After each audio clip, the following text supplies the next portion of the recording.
On the dusty road to Golgotha, a man named Simon found himself an unwilling spectator to a grim procession.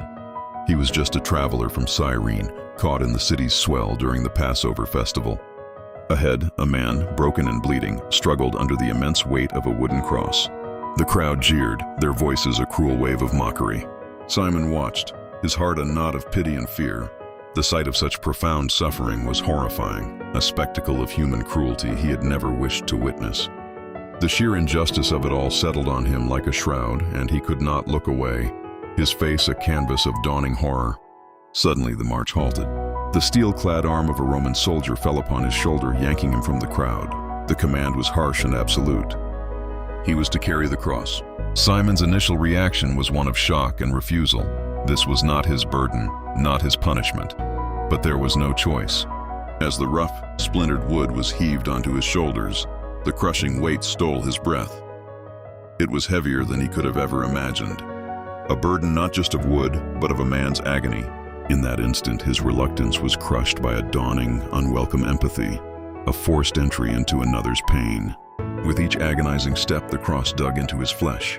He walked beside the condemned man, their labored breaths mingling in the thick, tense air. Simon's face, etched with strain, mirrored the suffering beside him. He could feel the splinters, smell the blood, and hear the quiet, pained gasps of the one named Jesus. It was a shared journey of torment, a physical ordeal that forged an unexpected and profound emotional bond. He was no longer just a bystander, he was a participant, experiencing a fraction of the pain and, in doing so, gaining a sliver of understanding.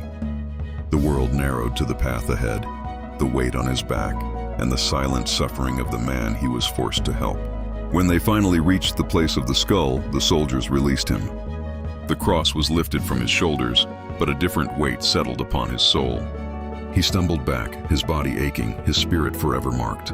He watched as they nailed Jesus to the timber he had carried. Simon's expression was no longer one of fear, but of profound sorrow and a humbling, life-altering clarity. He had been a simple traveler, but in shouldering that burden, he had become a witness to a sacrifice that would redefine his entire existence. He stood and watched, a man irrevocably changed by a stranger's cross.